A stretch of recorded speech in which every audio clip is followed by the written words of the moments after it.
Hello and welcome to SPMIS Academy. Today we'll analyze important newspaper articles of 25th March 2025.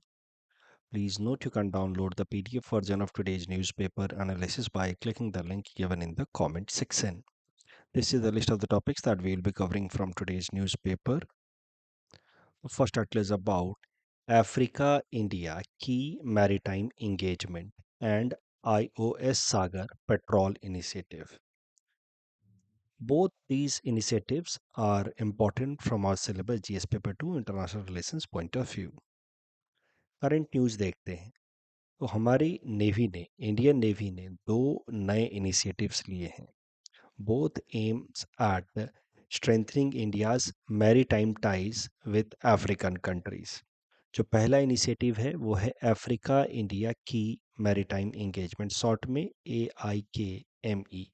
तो short में भी आपसे नाम पूछा जा सकता है, AIKEYME. तो इस इनिशिएटिव के अंतर्गत जो इंडियन नेवी ने लिया है, now Indian navy will engage into a massive multinational naval exercise which will include of course Indian Navy along with 10 other African nations. तो ये पहला इनिशिएटिव हो गया अफ्रीका इंडिया की maritime engagement which will have naval exercise of Indian Navy with 10 African nations.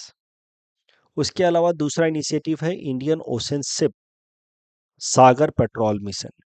तो इस IOS सागर petrol mission के अंतर्गत इंडियन नेवी का एक शिप जिसका नाम है INS सुनैना. तो प्रीलिम्स पर्सपेक्टिव से नाम याद रखना है. INS सुनैना जो है इसको डिप्लॉय किया जाएगा in the south west Indian ocean region. तो बेसिकली जो अफ्रीका का ईस्टर्न कोस्ट एरिया है इंक्लूडिंग फिर वेस्ट एशियन कंट्रीज का जो कोस्टल एरिया है, उन जगहों पे इंडियन ओशन का जो रीजन है वहाँ पे इंडियन नेवी का ये शिप INS सुनैना को डिप्लॉय किया जाएगा for about a month from 5th April to 8th May. और ये जो हमारा शिप है INS Sunaina, it will during its patrolling will take a halt at some important ports like Es Salam, Mombasa, Port Louis, Port Victoria and Malé. तो पहला initiative clear है, naval exercise. दूसरा जो इंडियन ओशन वाला ये हिस्सा है, यहाँ पे हमारा एक इंडियन नेवी का शिप INS सुनैना जो है वो पेट्रोलिंग करेगा फॉर अबाउट अ मंथ. इस पेट्रोल मिशन, ये इसका नाम रखा गया है सागर पेट्रोल मिशन, IOS सागर पेट्रोल मिशन. इस पेट्रोलिंग मिशन का मकसद है कि इंडियन ओशन के अंदर जो ईस्ट अफ्रीकन कंट्रीज़ हैं इनके साथ हमारी मैरीटाइम कोऑपरेशन को स्ट्रेंथन किया जाए. उनकी नेवी और इंडियन नेवी के बीच में इंटर ऑपरेबिलिटी को स्ट्रेंथन किया जाए ताकि दोनों नेवी मिल करके कुछ जॉइंट सर्वेलेंस या जॉइंट मैरीटाइम सिक्योरिटी पेट्रोलिंग कर पाए in future.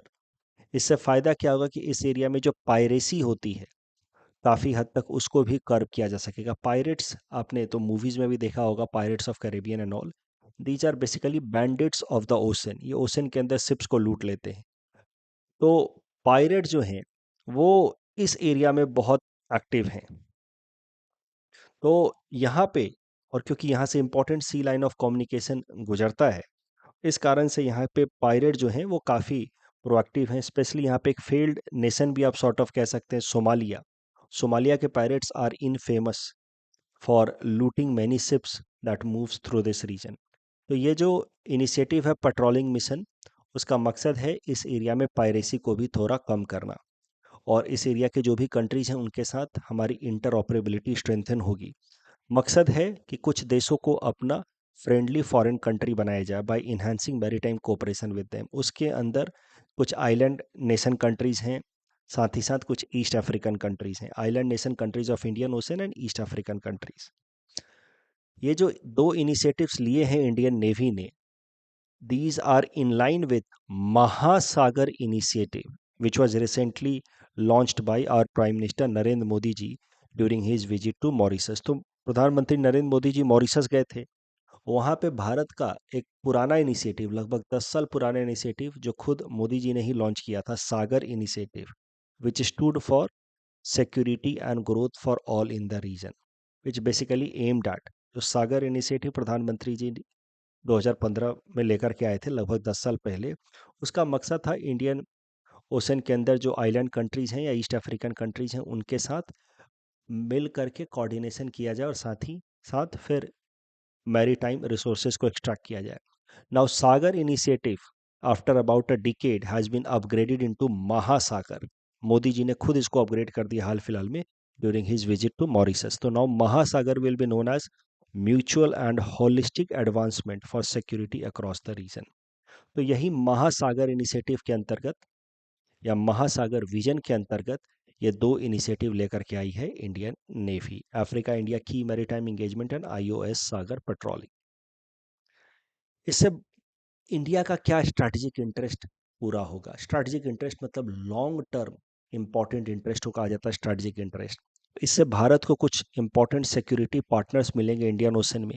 Indian navy will become first responder during the crisis situation. जो इंडियन नेवी हमेशा चाहती है कि कुछ भी अगर क्राइसिस आए, चाहे वो पायरेसी रिलेटेड क्राइसिस आए या तो फिर कोई नेचुरल डिजास्टर रिलेटेड क्राइसिस आए, इंडियन ओशन में Indian navy should be the first responder.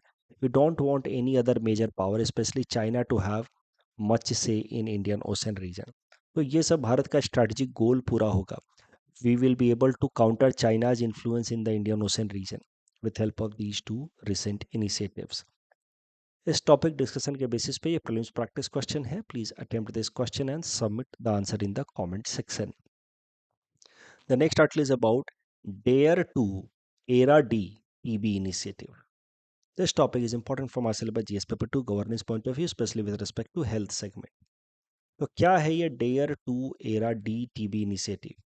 ये भारत सरकार के department of biotechnology which comes under ministry of science and technology उसकी लॉन्च की हुई इनिशिएटिव है.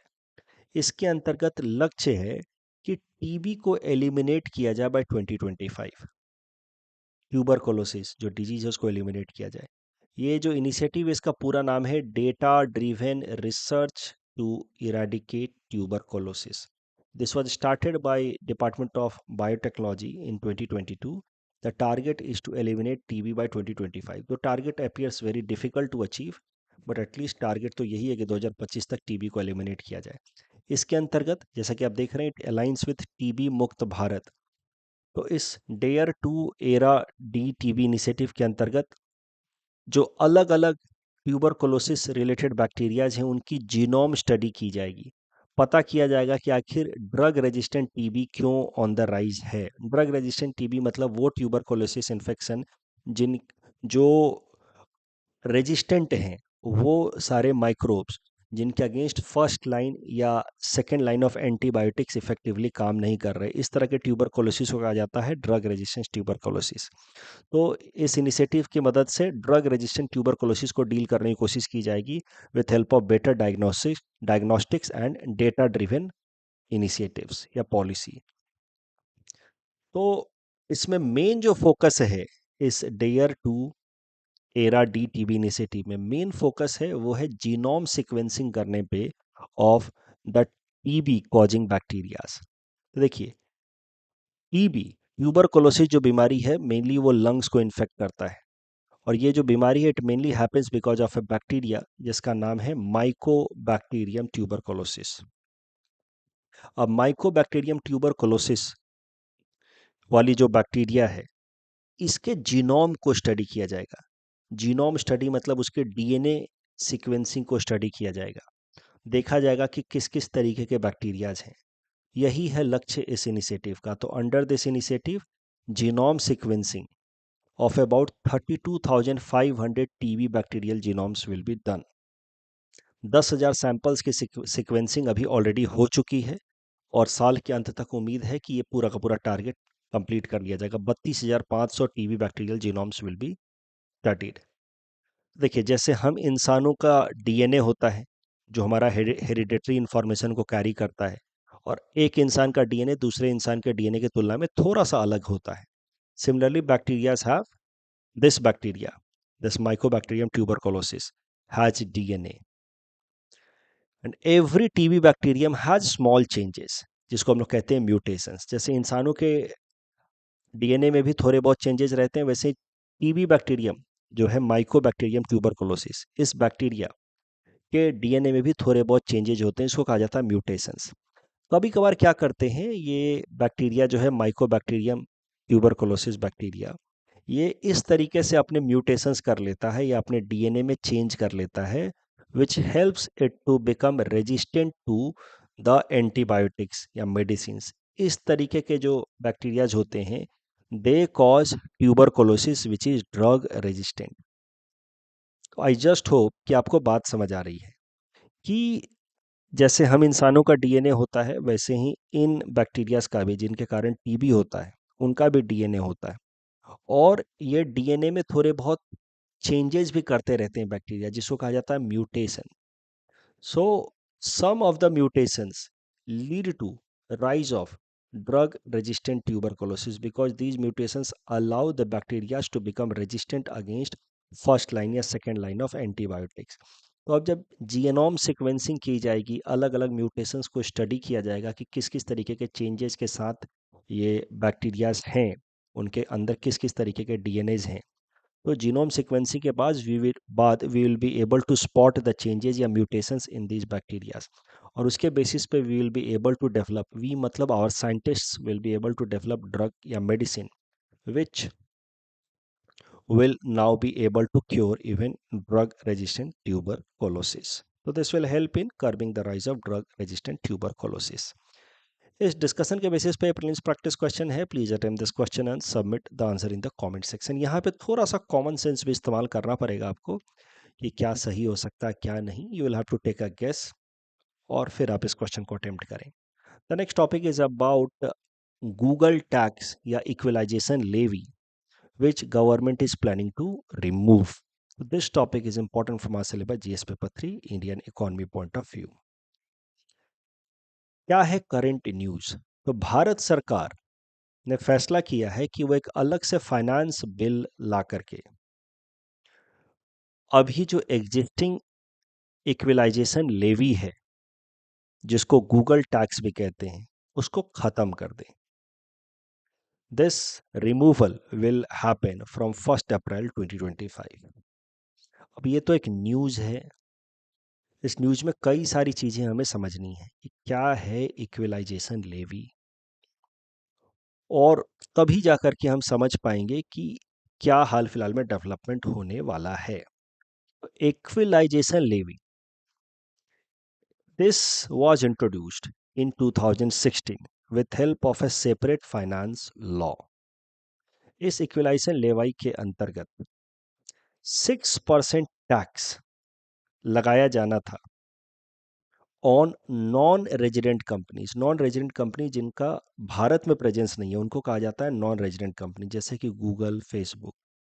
तो इन नॉन रेजिडेंट कंपनीज के ऑनलाइन प्रेजेंस या ऑनलाइन प्लेटफॉर्म पे जो एड दिखाया जाता है, उस एडवर्टीजमेंट के ऊपर टैक्स का कॉन्सेप्ट है इक्विलाइजेशन लेवी। आराम से समझ लेते हैं equalization levy and then will come to the current news. For example, ये आप देख रहे हैं, मान लीजिए एक इमेज। इस इमेज में मान लीजिए कि ये जो न्यूज़पेपर का डिजिटल फॉर्मेट है, ये गूगल पे अपलोडेड है, गूगल के किसी वेबसाइट पे अपलोडेड है। तो आसपास में ये तो गूगल का पेज है, बट आसपास में इस तरीके का ऐड आप देखते हैं अलग अलग कंपनियों का। यहाँ पे आप देख सकते हैं हॉटस्टार का ऐड है, यहाँ पे किसी M3M नाम के बिल्डर्स का ऐड है। तो इन सब को आ जाता है गूगल ऐड। अब गूगल ऐड दिखाने के लिए ऑन सम गूगल प्लेटफॉर्म कंपनियों को देना होता है पैसा टू द डिजिटल कंपनीज। जैसे अगर ये ऐड फेसबुक पे दिखाते तो फेसबुक को पैसा देना होता, गूगल पे दिखा रहे तो गूगल को पैसा देना होगा। तो अब ये कंपनियां जितना भी पैसा देती हैं डिजिटल प्लेटफॉर्म्स को, उस पैसे का एक सर्टेन हिस्सा टैक्स के तौर पे जमा होगा to the government of India. उसी को कहा जाता है इक्विलाइजेशन लेवी। फॉर एग्जाम्पल, मान लीजिए कि इस कंपनी ने M3M ने गूगल को 10 लाख का कॉन्ट्रैक्ट दिया कि 1 साल में आपको 10 लाख का ऐड दिखाना है अपने इस ऑनलाइन प्लेटफॉर्म पे। तो ऑनलाइन एडवर्टीजमेंट का 10 लाख का कॉन्ट्रैक्ट दिया गया गूगल को। अब since Google is a non resident digital company, it does not have a permanent office in India, तो it is a non resident company, क्योंकि ऐड दिया गया है गूगल यूएसए को।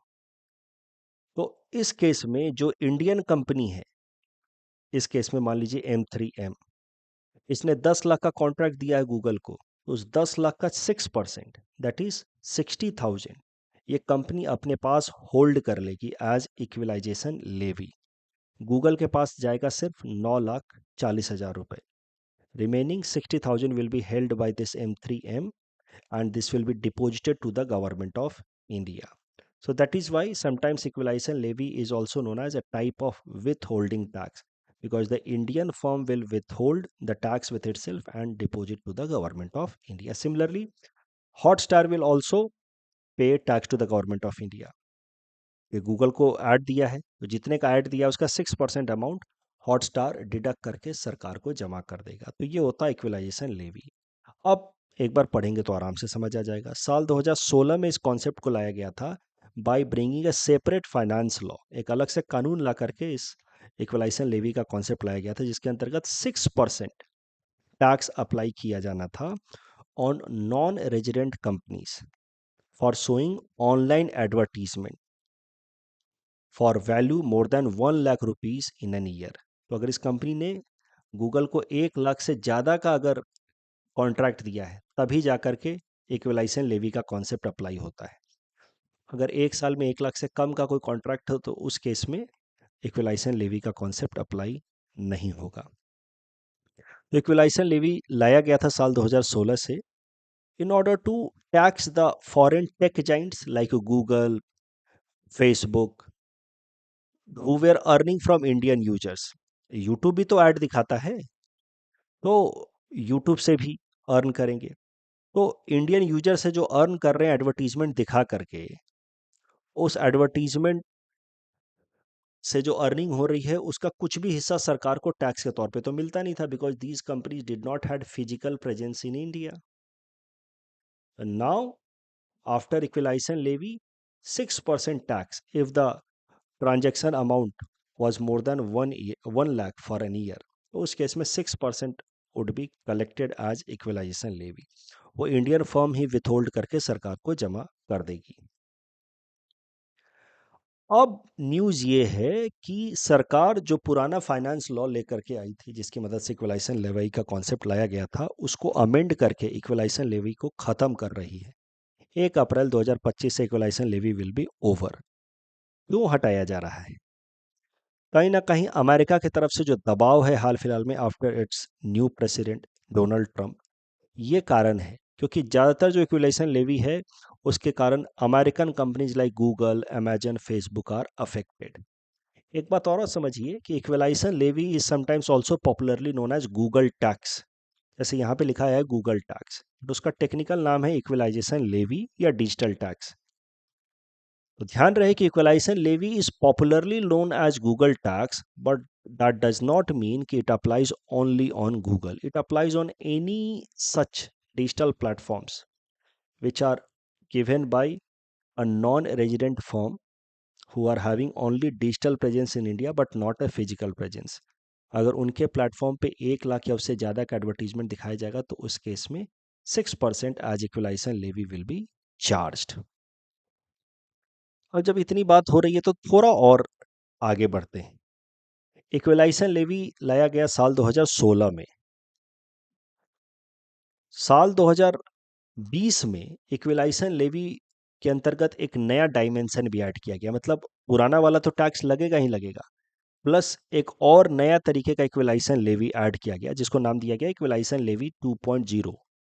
इसी को कहा गया डिजिटल सर्विस टैक्स 2.0। इसके अंतर्गत सिर्फ एडवर्टीजमेंट के लिए नहीं, अगर कोई भी डिजिटल सर्विस प्रोवाइड किया जा रहा है on some digital platform provided by some foreign company, तो उस केस में उस फॉरेन कंपनी के रेवेन्यू का 2% सरकार टैक्स के तौर पे लेगी। इसको कहा गया डिजिटल सर्विस टैक्स। तो foreign companies without physical presence in India, if it is earning from Indian user, then they have to pay 2% of their revenue to government of India. अब ये जो कॉन्सेप्ट लाया गया इक्विलाइजेशन लेवी 2.0, ये कैसे काम करेगा जरा देखिए। जैसे अमेजन है, ये एक फॉरेन एंटिटी है, ये ऐड नहीं दिखा रहा। इक्वलाइजेशन लेवी वन जो 2016 में लाया गया था, it was for online ads. Amazon तो कोई ऑनलाइन ऐड नहीं दिखाता है, बट एक डिजिटल सर्विस तो प्रोवाइड कर ही रहा है। अगर अमेजन ने साल भर में मान लीजिए 50 करोड़ का रेवेन्यू जनरेट किया because of its digital services in India, because of its website of e commerce, तो उस 50% का दो, I am so sorry, 50 crore revenue generate किया एक साल में, तो उस 50 करोड़ का 2% अमेजन को देना होगा सरकार को in the form of this new digital tax introduced in 2020, जिसको नाम दिया गया इक्वलाइजेशन लेवी 2.0। तो ध्यान रहे, earlier it was applied only on advertisements, now a new digital tax known as equalization levy 2.0 was brought, जो e commerce platform like Amazon या website earning from digital services in India, जैसे मान लीजिए कोई digital portal है जिसमें news दिखाया जाता है, या इंटरटेनमेंट पोर्टल है जैसे यूट्यूब। अब यूट्यूब से की जो भी कमाई हुई भारत से, उस पर 2% यूट्यूब को टैक्स देना होगा। अच्छा, यूट्यूब पे अगर एडवर्टीजमेंट दिखा करके कमाई हुई है तो एडवर्टीजमेंट के लिए अलग से टैक्स है, ये वाला 6%। बाकी यूट्यूब के स्ट्रीमिंग सर्विसेज से जो यूट्यूब की कमाई हुई है, उसके लिए यूट्यूब को देना होगा 2% आज digital service tax, over and above this 6% if YouTube has earn through advertisement. जैसे स्ट्रीमिंग सर्विसेज जैसे कि नेटफ्लिक्स, तो नेटफ्लिक्स भी एक तरीके से डिजिटल सर्विस प्रोवाइड कर रहा है, तो नेटफ्लिक्स की जो रेवेन्यू होगी उसका 2% नेटफ्लिक्स को देना होगा एज डिजिटल सर्विसेज टैक्स या इक्विलाइजेशन लेवी 2.0। अगर कोई फॉरेन कंपनी, उसका साल भर में रेवेन्यू है 100 करोड़ का, तो उसको 2 करोड़ टैक्स के तौर पे देना होगा। अब एक बात और ध्यान रखनी है आपको कि ये जो इक्वलाइजेशन लेवी 2.0 लाया गया था या डिजिटल सर्विसेज टैक्स लाया गया था साल 2020 में, जिसमें 2% टैक्स लगाया जाना था on any kind of digital services, not just on online advertisement, that was withdrawn in 3 years only. 2023 में इसको विड्रॉ कर लिया गया था बिकॉज एक इंटरनेशनल लेवल पे एग्रीमेंट लाई गई by OECD groups and G20 platform, which talked about global level पे टैक्स रिफॉर्म्स। इसी प्लेटफॉर्म पे बात हुई थी the concept of global minimum corporate tax of 15%। तो उस दौरान फिर बात हुई कि ये digital tax on digital services provided by companies which are not physically present, वो विड्रॉ कर लिया जाए। तो ग्लोबल लेवल पे ये कॉन्सेप्ट OECD और G20 ने मिल करके प्रपोज किया। भारत ने इस कॉन्सेप्ट को मानते हुए अपने देश में ये इक्विलाइजेशन लेवी 2.0 को विड्रॉ कर लिया विद इन 3 ईयर्स ओनली 2023 में। तो कंफ्यूज नहीं होना, equalisation levy 1.0 rate 6% applied on online advertisement services. Equalisation levy या digital tax 1.0 advertisement, online advertisement since 2016, इसको विड्रॉ करने वाली है सरकार 1 अप्रैल 2025 से। इसमें जो टैक्स लगना था वो 6% on the service value for more than 1 lakh in an year. Equalization levy 2.0 जो साल 2020 में लाया गया था, it was for any kind of digital services, may it be e-commerce or any other services like streaming of Netflix and all, उस पर 2% tax लगना था ऑन द इंटायर रेवेन्यू। तो 2020 में लाया गया, विड्रॉ कर लिया गया था 2023 में as per an international tax related reforms brought by OECD and G20। यहीं पे हमने देखा था concept of GMCT, global minimum corporate tax का भी। इस टॉपिक डिस्कशन के बेसिस पे ये प्रीलिम्स प्रैक्टिस क्वेश्चन है। Please attempt this question and submit the answer in the comment section. The next article is about DNA fingerprinting and DLA polymorphism. This topic is important from our syllabus GS paper 3 science and technology point of view. थोड़ा समझते हैं DNA होता क्या है। देखिए, ये किसी भी ह्यूमन का बॉडी में जो बेसिक कॉन्स्टिट्यूएंट है उसको रिप्रेजेंट किया गया है, दैट इज सेल। सेल के अंदर होता है न्यूक्लियस। अब न्यूक्लियस के अंदर होते हैं इस तरीके के क्रोमोसोम, और chromosome are made up of this kind of DNA, double helical structure DNA बना होते क्रोमोसोम। अब किसी भी इंसान के बॉडी के अंदर there are 23 pairs of chromosome. इस तरीके के क्रोमोसोम्स हमेशा पेयर में होते हैं, तो टोटल होते हैं 46 क्रोमोसोम्स इन 23 पेयर्स। उसमें से चाहे मेल हो या फीमेल हो, 22 पेयर्स जो हैं वो आइडेंटिकल होते हैं। बस 23rd जो पेयर है क्रोमोसोम का किसी भी न्यूक्लियस के अंदर, वो अलग होता है। For female it is X X, for male it is X Y. तो मेल के अंदर होता है X Y chromosome, sex chromosome, female के अंदर होता है एक्स एक्स क्रोमोजोम। अब जब इनके ऑफ स्प्रिंग्स होने वाले होंगे तो फीमेल के सेक्स क्रोमोजोम से तो एक्स ही आएगा, मेल के सेक्स क्रोमोजोम से एक्स भी आ सकता है, वाई भी आ सकता है। अगर मेल से भी एक्स आता है, फीमेल से तो एक्स आ ही रहा है, then it will ultimately result into female child. अगर मेल से वाई आता है और फीमेल से तो एक्स आ ही रहा है, तो इस केस में जो ऑफ स्प्रिंग होगा उसका सेक्स क्रोमोजोम होगा एक्स वाई क्रोमोजोम। तो एक तरीके से आप देखिए तो मेल एंड फीमेल जो हैं वो बिल्कुल आइडेंटिकल हैं। 23 में से 22 क्रोमोजोम जो हैं वो एक जैसे हैं, बस 23rd chromosome sex chromosome is different. ठीक है, तो सेल है, सेल के अंदर न्यूक्लियस है, न्यूक्लियस में क्रोमोजोम है और क्रोमोजोम के अंदर डीएनए है। थोड़ा बात करते हैं डीएनए की। डीएनए जो है इट कैरी जेनेटिक इंफॉर्मेशन, मतलब it carries some of the traits from the parents to the offsprings. But हर इंसान का जो डीएनए होता है वो थोड़ा बहुत अलग होता है दूसरे इंसान की तुलना में। सब डीएनए सीक्वेंसिंग में थोड़ा सा अंतर होता है। This minor difference in DNA of one person with respect to other is known as DNA polymorphism.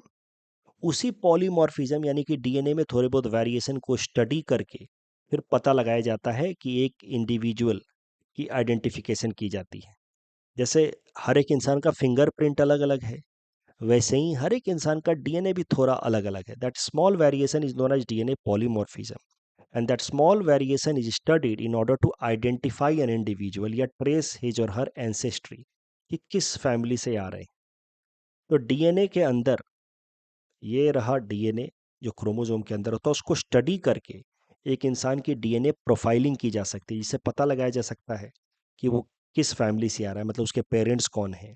साथ ही साथ उसके उसको उसका अगर कहीं ब्लड सैंपल मिला है या कोई और उसका डीएनए मिला है तो उसको मैच किया जा सकता है पता करने के लिए कि वो जो सैंपल है वो इस इंसान को बिलोंग करता है कि नहीं। तो डीएनए प्रोफाइलिंग कैसे की जाती है? ब्लड, सलाइवा, हेयर, इसका छोटा सा हिस्सा भी ले लिया गया, उस छोटे से हिस्से से थोड़ा सा डीएनए को एक्सट्रैक्ट किया गया। अब उस डीएनए की संख्या को बढ़ाई जाती है थ्रू अ रिएक्शन जिसका नाम है पॉलीमरेज चेन रिएक्शन। उसके बाद ये जो पॉलीमरेज चेन रिएक्शन के बाद जो डीएनए की संख्या बढ़ा दी गई उसको स्टडी किया जाता है। स्टडी किया जाता है by passing that DNA through a vessel which is electrolysed. तो उस केस में वो डीएनए जो है एक स्पेसिफिक बैंड बनाता है। तो अलग अलग इंसान का जो डीएनए होता है वो अलग अलग बैंड बनाता है। जैसे हमारा फिंगरप्रिंट अलग अलग है सब लोगों का, वैसे ही अलग अलग इंसानों का जो डीएनए है वो अलग अलग तरीके से बैंड बनाता है, जिसको कहा जाता है डीएनए फिंगरप्रिंटिंग।